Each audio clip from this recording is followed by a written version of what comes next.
Alopecia बालों का गिरना, जिस टर्म से अब लोग बहुत ज़्यादा वाकिफ़ होना शुरू हो गए हैं। मर्दों को बहुत ज़्यादा अफ़ेक्ट करता है, 50 से 70% और औरतों को भी 25 से 50% अफ़ेक्ट करता है। मर्दों के तो पूरे-पूरे बाल पैचेस बन जाते हैं। कोर कॉज़, रूट कॉज़ आपके पास हेयर फॉल के क्या-क्या हो सकते हैं न्यूट्रिशन के हवाले से। अस्सलाम वालेकुम एवरीवन, दिस इज़ डॉक्टर सारा Chawla, right heart your service. और आज हम बात करने लगे हैं कोर कॉज़, रूट कॉज़ आपके पास हेयर फॉल के क्या-क्या हो सकते हैं न्यूट्रिशन के हवाले से और उसको आपने ठीक किस तरह करना है। जहाँ तक ये सच है कि कुछ चीज़ों का जो टॉपिकल ट्रीटमेंट होता है, यानी सरफेस पे अप्लाई करने का ट्रीटमेंट, स्किन के ऊपर अप्लाई किया, नाखून के ऊपर अप्लाई किया, बालों के ऊपर अप्लाई किया, वो उसको हील करने में हेल्प करता है, उसको ठीक करने में हेल्प करता है। वहाँ पे इस बात को आप नज़रअंदाज कर ही नहीं सकते हैं। और मेरे ख्याल से मैं अपनी हर रिसर्च से अब ये प्रूव करती जा रही हूँ कि हर चीज़ का इलाज कहीं न कहीं बेसिस पर न्यूट्रिशन में है। और आप इलाज ऐसे शुरू नहीं करते ऊपर से नीचे, नीचे से ऊपर शुरू करते हैं। पहले आप न्यूट्रिशन ठीक करेंगे, आपकी बॉडी चीज़ें एब्ज़ॉर्ब कर सकेगी, तो उसके बाद आप ठीक होंगे।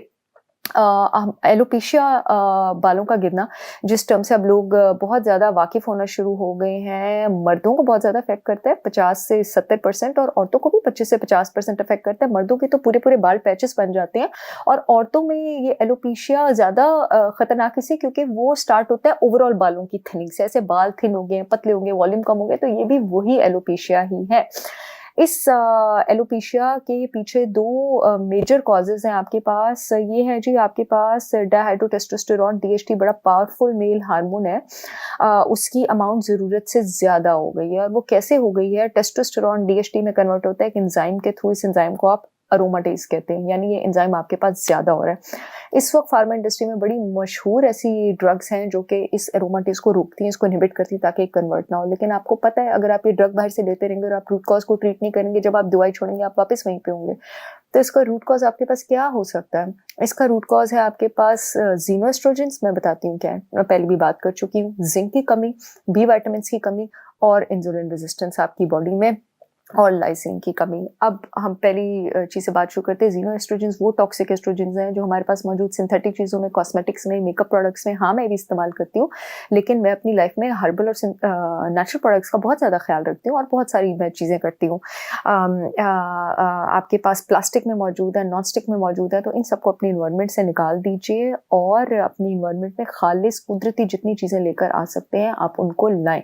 तभी मैंने अपनी ब्रांड लॉन्च की है। अब मैं लिंक कमेंट सेक्शन में दे दूँगी, www.holisticwisdom by saharchavla.com पे जाके आप पाकिस्तान के पहले 100% food based organic products order कर सकते हैं। बहुत सारी चीज़ें उसमें, बहुत सारी चीज़ों के इलाज के लिए पाकिस्तान की सब रेगुलेटरी अथॉरिटी से अप्रूव्ड हैं। ज़ीनोएस्ट्रोजन से, हर सिंथेटिक चीज़ से मेरे प्रोडक्ट्स पाक हैं। एनीवेज़, दूसरी चीज़ आपके पास आ जाती है जी इंसुलिन रेजिस्टेंस। हर वो इंसान जिसको मोटापा है, जिसको कोलेस्ट्रॉल का प्रॉब्लम है, जिसका पेट बाहर निकला हुआ है, जिसको पीसीओएस का इशू है, जिसके बॉडी में स्ट्रेस ज़्यादा है, क्योंकि स्ट्रेस हार्मोन जब कोर्टिसोल ज़्यादा होता है वो इंसुलिन को भी ज़्यादा कर देता है। सबको इंसुलिन रेजिस्टेंस है, तो आपकी बॉडी में डीएचटी ज़्यादा होगा, डायहाइड्रोटेस्टोस्टेरोन। आज नहीं तो कल, कभी ना कभी जाके आपके बाल गिरने हैं।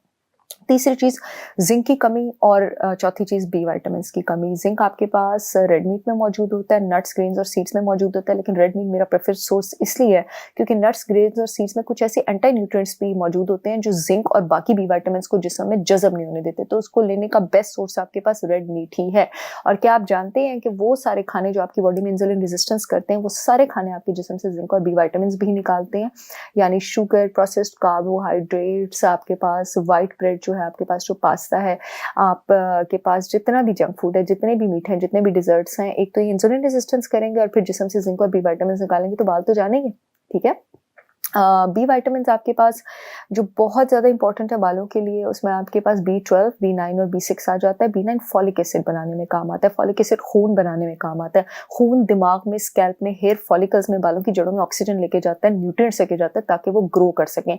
जहाँ पर B12 आपके पास सिर्फ मीट सोर्सेज में मौजूद है, B9 आपके पास green leafy vegetables, meat sources और दोनों में मौजूद है। B6 आपके पास एग्स, ग्रेन्स, नट, सीड्स और डेयरी में मौजूद है। जिनको डेयरी सूट करती है, सिर्फ वो ही डेयरी का इस्तेमाल करें चीज़ों के सोर्सेज के लिए। और नेक्स्ट चीज आ गई लाइसिन।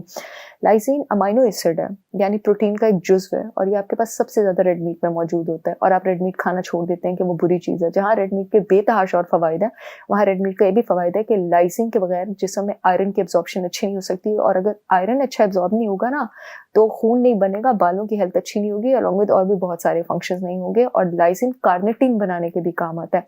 कार्निटीन भी आपके पास रेड मीट में मौजूद है, और कार्निटीन आपके पास जब बनता है तो वो क्या करता है, वो जिस्म से गैर ज़रूरी चर्बी को जिगर में लेके जाता है, उस चर्बी को गालता है, तो आपका इंसुलिन रेजिस्टेंस भी कंट्रोल रहती है और आपका वेट भी कंट्रोल्ड रहता है।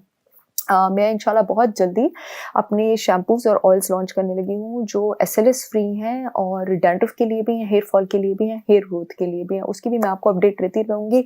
फिलहाल ये जो मैंने रिकमेंडेशंस दी हैं, इनका ख्याल रखिएगा। I will see you again with yet another informational video. तब तक के लिए अल्लाह हाफ़िज़।